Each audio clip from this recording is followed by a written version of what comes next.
getting the live set up, everyone. So thank you for your patience. Of course, I got to send my parents the link to my parents. Obviously, biggest supporters here.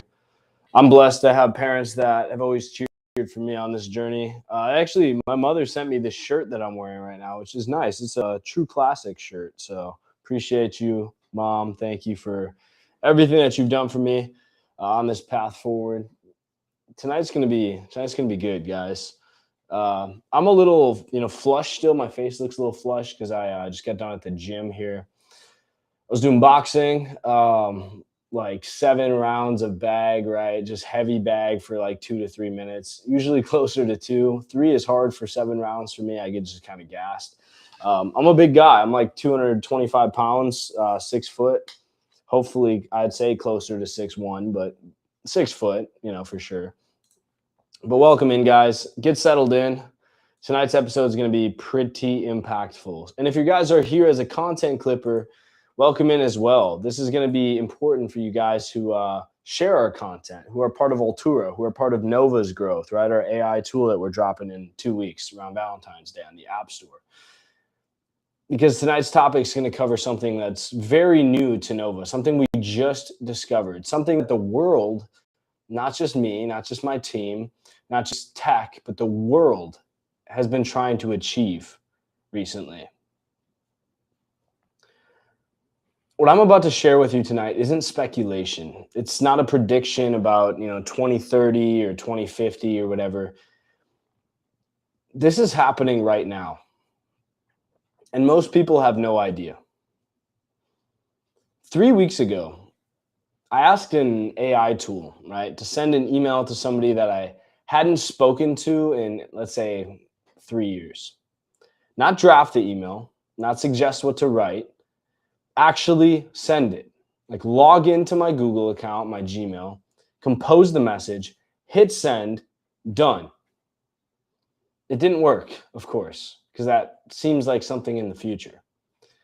Well, yesterday, moving into today, I tried it again with the technology that we've built. Done. 8 seconds. That's not a chatbot.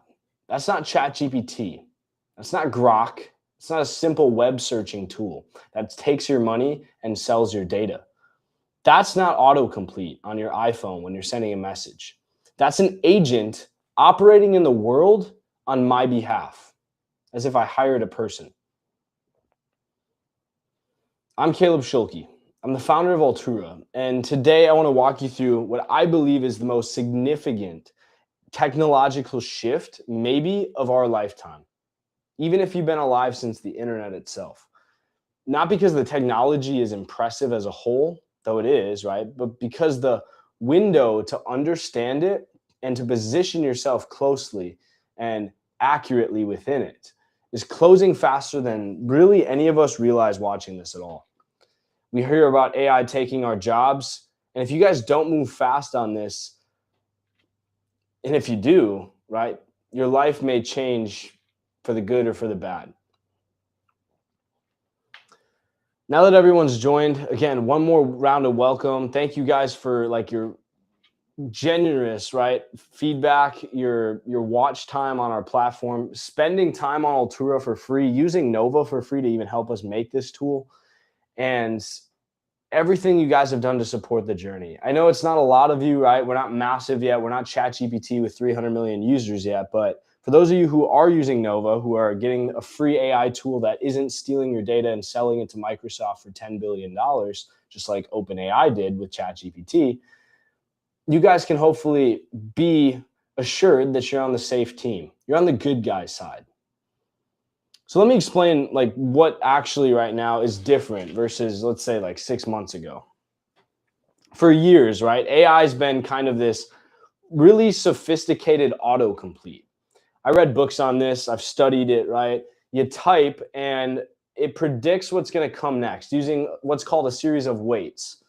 It's useful, it's interesting, but it's fundamentally pretty passive. It's really just like an autocomplete, on steroids. What's emerged in the last few months is something categorically different. These systems that, could complete sentences can now complete actions. They can navigate interfaces. They can make decisions. They can execute multi-step workflows without human intervention, like as if you had an employee working for you. The technical term for this is called agentic AGI or AGI, artificial general intelligence. But I think it undersells really what's happening here. What we're witnessing, what's going on today in this phase that we're in with AI's life cycle, is machines crossing the threshold really from tools to actual human level collaborators. Here's a concrete example. Right? I was on Instagram the other day and I saw one of our competitors. I won't name them, but they're approximately a $10 billion company. Recently, they just released what's called computer use. You might know who this company is already. It's impressive technology. The AI can basically see your desktop screen. It screenshots it, figures out what to do next, and then it moves your cursor, it clicks buttons for you. It's a very cool demonstration. It kind of shocks you the first time you see it, watching your computer mouse move around, do things on your behalf. But here's the thing. It costs over $100 a month. It's really slow as well because it has to visually take a screenshot, process your screen, figure out what the next best thing to click on is to get the job done. And then it fails constantly because interfaces, screens change, right? Buttons move, pop-ups appear as it's working on stuff. So we took an entirely different approach with Nova. Instead of mimicking human interaction with screens, we built direct API integration is what it's called. When you ask Nova to send an email on your behalf, instead of like watching your mouse move and you can't touch your mouse because it's a computer controlling it for you, therefore I can't multitask. As I'm watching the mouse, instead of opening a new tab, it doesn't open Gmail. It doesn't find the compose button and it doesn't type it out character by character as if you were watching this competitor. It authenticates directly with Google and Gmail's API, which is kind of like a backend into their system, and it executes the action usually within half a second to 2 seconds. This competitor takes at least 30 seconds to do the same job. The result? Well, what takes their system, for a complex action to actually type out the email about 2 minutes, right? And frequent failures right now, Nova does in always usually under 10 seconds with near perfect reliability at $20 a month, not $200. I'm not saying this to brag. I know it's insanely cool. I think it's so awesome. I am literally like so excited to talk about this technology. I'm saying this because the gap between approaches matters, right? The difference between a 2-minute failure-prone process, right? Like having an employee that doesn't know what the hell they're doing versus an 8-second instantly done job isn't an incremental growth. It's the difference between a toy that looks cool and does fancy magic tricks with a mouse and a tool that you can actually use to outcompete your competitors, to stand out at work, to be the employee of the month, to rise above the ranks, to start your own business instead of hiring employees and making it on your own, and competing with the big dogs. Okay, here's where I really need to be honest with you about this, because I think there's a lot of toxic positivity in the AI space. I do in some ways think it's a bubble too. Everyone wants to sell you the dream without acknowledging the disruption. So I'm gonna give you both sides. I think that's fair. Sam Altman, the CEO of ChatGPT, I don't see his ass getting on a podcast and talking about the downsides of ChatGPT. He says the dangers, right? He acknowledges them. I think in the video, right? I think AI will most definitely kill, or lead to the end of the human race. But in the meantime, it's gonna, create a lot of economic value. Who says that? I don't think what we're doing is dangerous right now. But I am going to talk about the danger or the potential danger, right? Without making myself sound like a psychopath. It's real. If your job consists primarily of tasks that can be described basically in plain language, right? Simple sentences, simple actions on what to click. You're in a precarious position right now. Not because AI is going to replace you tomorrow, but because the economics are literally shifting underneath you. And we're seeing layoffs happen greater and greater. Think about it, right? A junior analyst at a consulting firm costs what? Like $80,000 a year fully loaded with the training and the college, right? Plus the benefits. They can research, they can write reports, they can analyze facts, they can prepare presentations, they can send that in an email to their supervisor. Good ones like that are at the company work maybe 50 productive hours a week. An AI agent costs $240 a year, right? $20 a month for us. It works 24/7. It's instant. It doesn't need training. It doesn't take vacation. It doesn't make the same mistake twice ever. I'm not celebrating this. I actually don't think this is a good thing. And if I didn't make it, somebody else was going to make it. I'm not celebrating it. I'm just acknowledging it, okay? The math is brutal. I wish the world wasn't like this. And I'm not pretending, right, that we're not disenfranchising people or from, keeping their job or putting them at a position to succeed. I'm saying that this is technology available to anyone. Over the next 3 to 5 years or less, maybe even by 2027, I believe we're going to see very significant displacement in knowledge-based work. Legal research, right? We're already seeing that. ChatGPT can write like a contract for you. Financial analysis, customer service, content creation, video script writing, administrative work. These categories are going to contract dramatically. You just heard about the thousands of employees that Meta laid off, right? Among other companies. And here's what concerns me the most about this, because I don't want to come from the position of we're changing the world with this technology. We're going to make a lot of money with it, sure. There's going to be a lot of people that use it. But I'm worried just as much as everyone else. The people who will be hit hardest, the people who are going to lose their jobs with the tools like the ones I created, even though, again, somebody else is just going to create it anyway, those are the ones that were least prepared. And I hate to put it like that, but every time, right? Look at the Industrial Revolution. Look at literally just the Iron Age, right? Thousands of years ago when, you needed like extra labor around the house. You had to have a bunch of kids, and then you could bring in like the reaper, right? The sickle, right? And harvest grain faster. You didn't need to hand pick it. Stuff like that. Human evolution changes constantly. And the dynamic effect of technological innovation puts people always at a displacement. And it doesn't mean people are forever put off by it and they're forever, thrown away for their effort and their work to get in the position where they were. It's just they have to adapt, right? I'm in the military, right? And obviously you've seen the news, right? Recently, we're being encouraged to use AI tools at work, right? It's kind of like a requirement now. If you're not adapting, if you're not innovating, you're going to get outperformed by somebody who is, okay? So understand that there is a different side to this, right? And middle managers, I think, are going to get hit the hardest. Those people who coordinate things, right? The information flow, junior professionals that are building like foundational skills. Honestly, just any intern at a white collar job, entire career paths that used to be stable on-ramps to the middle class that built, honestly, most of our economy, those are gone. And I honestly do think blue collar might be the safest way to go if you're not using this tool. So that's your choice. That's the danger. The danger isn't somebody coming after you with a gun. It's not AI gonna wipe out the human race, at least not yet, thankfully. It's that somebody that uses this tool when you don't, that has access to podcasts and information, and Nova, the tool we created for $20, is going to outperform you. It's guaranteed. So you either use it, as unfortunate as it is, that's your choice, or you just don't join that career field. That's the danger. Danger, right? But there's another side to this. I do believe that, right? Because otherwise we wouldn't have put the work in.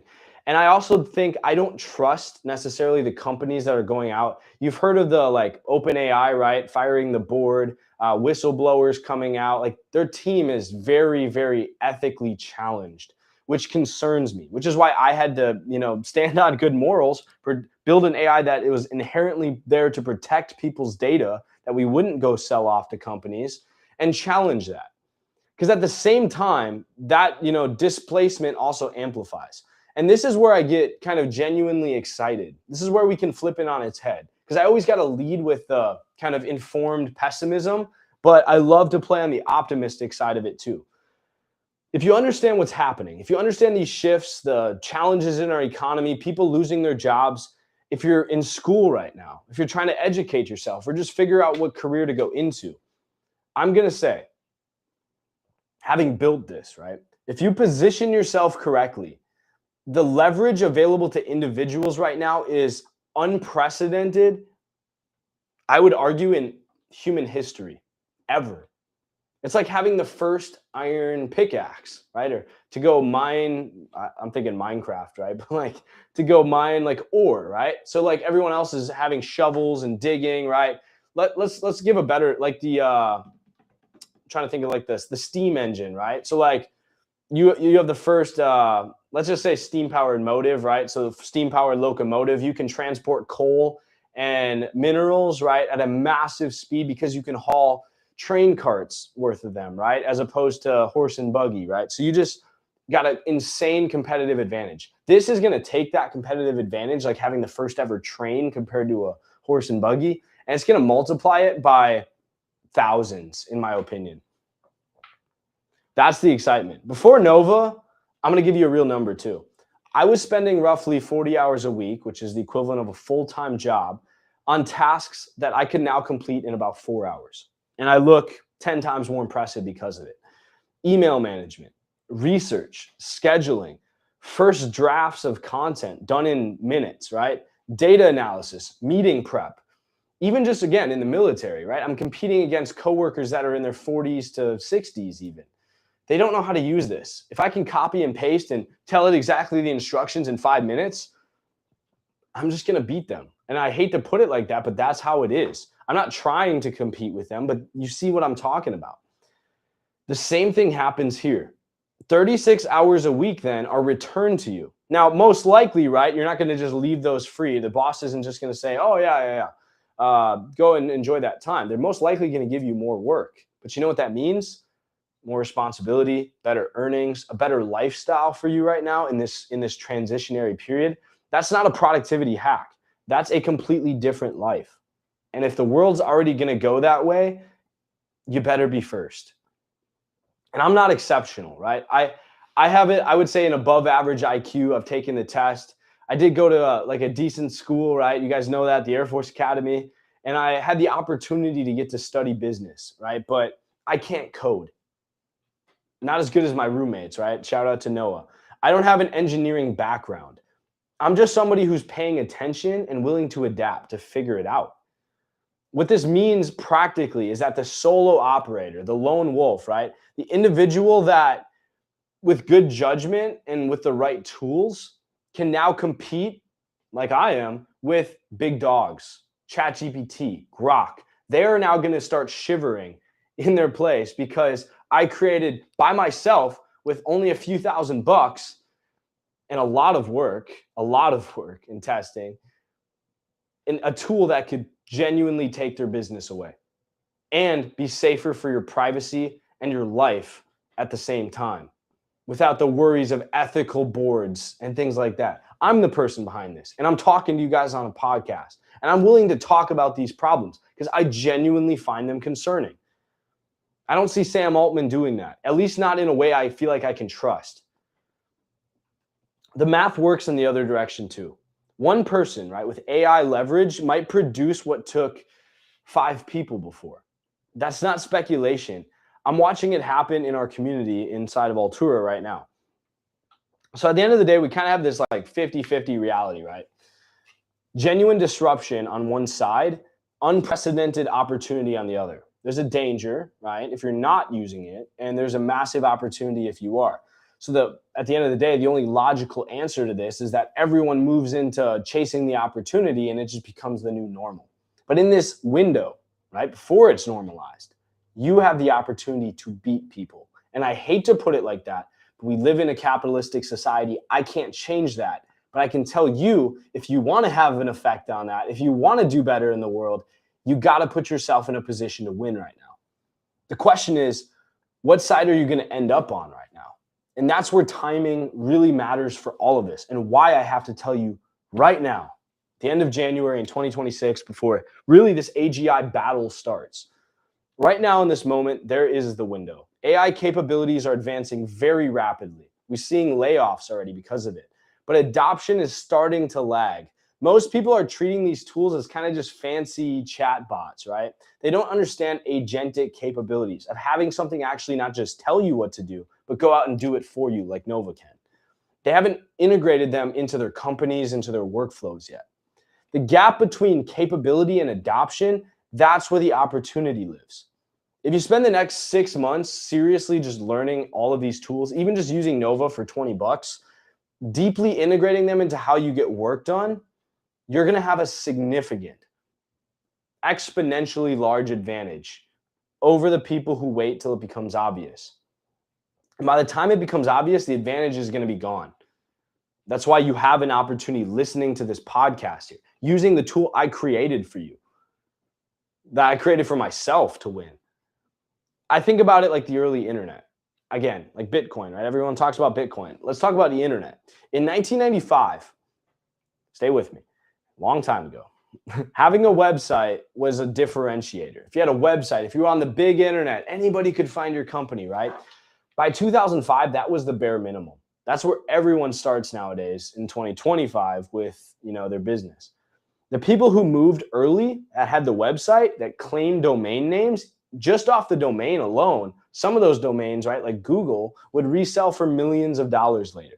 The people who waited and didn't adopt to the internet became employees who went through HR classes on how to use the internet. We're in 1995 right now, maybe 1996. This window is not going to last. The internet had 10 years. And as we know, with technological innovation, it's exponential. So the growth curve shortens and shrinks the time needed to advance as quickly. So we're not going to have 10 years this time. We might have 10 months. And we're already, 6 months into it, let's say. I'm going to get practical. So I know most of you are sitting here like, you might be 45 years old. You might be worried about the rest of your career. You might be 25. You might be just out of college figuring out how to use this to get an advantage. I need to tell you what to do because that's what I would ask. So understanding this, I'm just going to say, is intellectually valuable, but it's worth nothing if you don't do anything with it. It's intellectually infinitely valuable. First, the first thing you need to do is experience it yourself. You're not going to understand agentic AI. You could read books like I did. You still got to understand practically the concepts of it. Unless you have a really theoretical brain and systematic mind like I do, it's just my personality. I'm an INTJ. Shout out to my INTJs, right? That's my Myers-Briggs. I think about things in systems and I'm really good at breaking down those patterns. But if you're not like that, try it. Nova, I'm not selling you. It's $20 a month if you want to hook it up and do all the stuff with your Google, have it manage your calendar, have it send invites to, meetings for you just by talking into your phone. But you don't need to do all that. You can just use the AI and figure out how it does work. Go to usenova.live. That's the website. I know it sounds self-serving, right? I know I'm trying to promote myself here, but I genuinely believe that the biggest barrier to understanding AI at all that most people haven't actually used it. They haven't used modern, not just AI, but agentic AI systems that can act like an agent. Just think of it like agent, right? Like an agentic, imagine an agent operating on your behalf. People have played with ChatGPT. Even my dad has played with ChatGPT. Dad, you're like 60, I think you're about to be 61. You're old, Dad. But I know you've even used that. And you've obviously used Nova. I love you, Dad. Appreciate it. They've seen demonstrations, but they haven't integrated these tools into real workflows with real stakes. You can try Nova for free. I just gave you the website. It's usenova.live. There's no credit card required. You just go literally to the website and use it. If you actually log in and make a free account, then you get voice mode. You can create images. You can do all that cool stuff. Just ask it to do something that you normally spend 20 minutes on, like writing an email to somebody, making a Google document, right? Watch what happens. The experience of seeing an AI that's able to complete a task in seconds that took hours, that rewires how you're going to think about what's possible now. It's going to change your meaning of writing an essay, of sending an email. No amount of reading or watching videos can substitute for a direct experience. When your mind is blown, you start thinking bigger. You start thinking, okay, if I could send an email in 3 seconds without having to write anything, what if I want to send 300 emails? Because Nova will do that for you. Upload your lead list, say send emails to these 300 people, asking them if they want to, join my consulting agency, and boom, Nova takes care of it. That is insane. That used to cost hundreds of dollars before. Pay some marketing agency to do that. Nope. Couple seconds. Second, now that you've tried it, audit your current work. If you have a side hustle, if you have a job right now, if you're in school, take a week and actually track how you spend your time. I didn't invent the time audit. It's a very famous experiment, right? Not how you think you spend it, but how you actually spend it. I don't know if Simone Sinek, like the, start with why guy, I don't know if that was his idea of the time audit. I forgot who came up with it, but what percentage of your time, let's say like in this hour, right, is routine? What percentage requires genuine judgment to figure out what you have to do, or is kind of just lived on autopilot? What percentage of the hour is just moving information from one place to another, from like at work, right? Are you just at school maybe taking information in a history book and putting it on a document? That is just moving information. That's a very low level task. Most people are shocked when they do this honestly, when they actually assess their time during the day. The majority of knowledge work is coordination. It's not creation. Most of you guys, I hate to say it, me too, we're all too dumb to be creating all the time.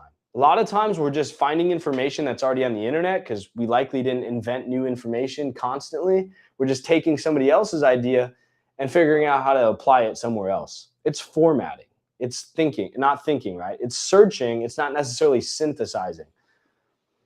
So those coordination tasks, right? Researching something on a website, a YouTube video, and then figuring out how to build a company with it. That's where AI agents excel. That's where you should be delegating immediately. You don't have to market anymore. You don't have to send DMs. You don't have to send emails. Get our tool on it for $20. That's it.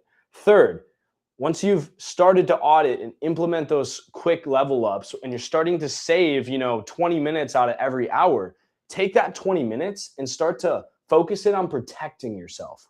Protect, most importantly, what makes you valuable. Here's the counterintuitive part. As you delegate your most routine, everyday, boring stuff to AI, you need to double down then on the remaining things, the things that keep you human. Because obviously that's what's important. That's what it can't do for you yet. Relationship building, creative intuition, ethical judgment, partnerships, the ability to understand context that hasn't been explicitly stated, feeling emotion. These skills become more valuable, I would argue, not less, in an AI augmented world, which is no denial where we're heading. Because there are things, right? They're the things that I mentioned that can't really be automated, at least not well enough yet. They're the things that will differentiate you when everyone has access to the same AI tools. Because right now, you can stick out by being a high performer. If you use Nova to send 30 emails an hour, your boss is going to lick you up and down like a popsicle. Pause. That was really weird. I mean, in terms of rewards, right? It's a saying. It might just be my saying. But you're going to be very favored, right, by your management or by your teachers or whatever. So if you are favored, eventually everyone else is going to realize that and they're going to catch up, right? Again, I just mentioned the military is doing that with AI. So then when everyone catches up, how do you keep the advantage? What are you doing in this time where they're realizing that and catching up, but where you still have the spotlight? You're using that time to create your own twist on it. So you might be able to write 5 papers when everyone else takes 5 days to do it in 5 minutes, which already makes you good. But while they're figuring out how to catch up and do that in 5 minutes, you're starting to put your own twist on it, right? You're the ones that can put your own personality into it, that can make your papers that little bit better, that figure out how to prompt the AI better, that meet people that know how to prompt the AI better so you don't have to. People that have access and knowledge about how to use these tools better. The people who thrive, again, aren't going to be the ones who resist it. It's going to be the ones who use AI to handle the routine so they can focus on the exceptional things. That's a lot. Agentic AI is going to be crazy. I think it could potentially kill us all. I think Sam Altman's kind of right about that if we don't handle it right. I think we need to be very careful, which is why I don't recommend you just go give your data to ChatGPT when you know they're making multi-billion-dollar partnerships and selling your information. Do you really want a team who's fired their board multiple times, clearly over ethical conflict, to have your personal information? Or would you rather give it to an AI system that's explicitly designed, like Nova, to protect you and can act on things and do things that ChatGPT would otherwise just give you a template for an email, tell you to fill it in, and then tell you to F off? I want to close this, right? And this is what I'll say. I don't want to attack these people too, but agentic AI. I started by saying that this isn't speculation. Let me end by saying that it's not optional either. The shift is happening. What I mentioned is happening. You're seeing it in the news. Hundreds of thousands of people are losing their jobs. You might know some of them, right? Because there's only 50 states. So let's say over 200,000 jobs cut. You're talking about 4,000 people in every state. Probably going to know a couple of them. I don't like that. I don't like people losing their jobs. I don't like people being, outperformed. But that's part of human history. People become irrelevant. They have to adapt or they have to get left behind. It's the hard truth. But that's why I'm here trying to educate you, whether you're 50, whether you're 15, about how you can succeed. The only choice to make it, I believe, is whether you're positioned on the side of leverage, having this to empower you, or the side of displacement, where you let it outperform you because you don't believe AI is just something that makes videos on Facebook, right? Those people who never think to listen, who never think, always get outthought. And it's by the people who will come in and take their jobs. And those people tend to get resentful and they blame the system. But at the end of the day, they're the people that have the biggest problems in life because they tend to blame things instead of taking accountability. I'm sorry, it's a hard truth. I know it sounds dramatic. It's, again, maybe a little preachy still, but I've watched too many people that I've known sleepwalk into disruption because they assume they had more time than they did. In some way, you could be very, very brutalist and real. You could argue that Facebook's employees kind of had it coming. They knew Facebook was working on AI. They could have done something about it. They could have became valuable. I don't like saying that. That doesn't feel good. But is it wrong? If somebody argued that, is it technically wrong? Maybe morally it feels wrong, but they have a point. At the end of the day, it could just be you don't have a choice. You're going to get fired regardless, right? They're trying to save money. But in most circumstances, you're in a better position by having control, especially over the skills and the education you have. You don't have to figure all of this out today. If you're 50, I know you're getting to the end of the career, right? Thankfully, my parents are retired already. But if you're getting to the end of the career and you're worried about this stuff, you don't have to have it figured out. Not today. Just breathe, okay? And if you're entering the career field, if you're 18, if you're 20, right, breathe. I will say, it doesn't have to be done, but you do have to start. You have to start. Just like the gym, right? Just like getting in shape, you got to take one step. You need to get your hands on these tools. I'm giving you Nova for free.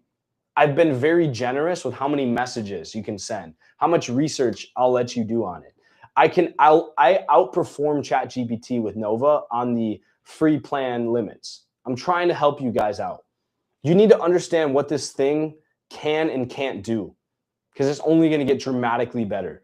You need to start rebuilding your workflows and the day-to-day tasks that you're doing at your job or at school around this new reality.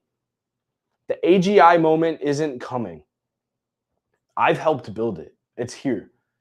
And the window to position yourself correctly is not measured in the span of years. It's months. If you want to explore this further, please try Nova for free. Like I said, that's step one. Go to www, or just without the W's, use USE Nova, N-O-V-A, .live, L-I-V-E, and just search that. Use Nova.live. See what's possible. Make a free account because you're going to get more tools there versus just using it for free outside of an account. And start with the direct experience that I mentioned. Let it get to know you. Let it figure out how it can help you. It's going to start recommending things for you. And be grateful that you got on the inside of the path. Again, you didn't pay money to me. You shouldn't have to unless you really want the, prestigious access to hook it up with all your tools. But just check it out for free. That's all I'm asking.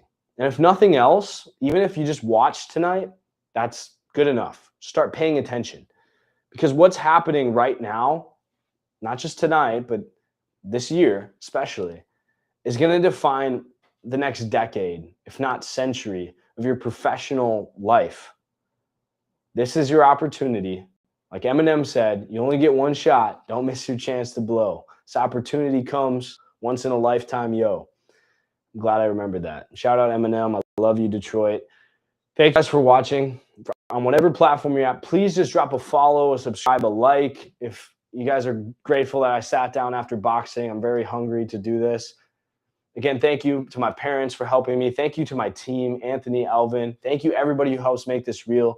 And I'll see you guys Sunday, I think. And we're going to try to come back and podcast. If you guys want to make money, join Altura, Altura, society.com. You can be a content clipper. You can take this podcast, chop it up on CapCut or Opus Clip and post those for us, and we'll give you money for every time somebody watches the video and it's legitimate. And then you can make money to pay for Nova and to change your life if you don't have the funds. But again, it's only $20, less than a tank of gas. I appreciate your time. I hope you have a great weekend. And as always, I'm rooting for you. Good night, guys.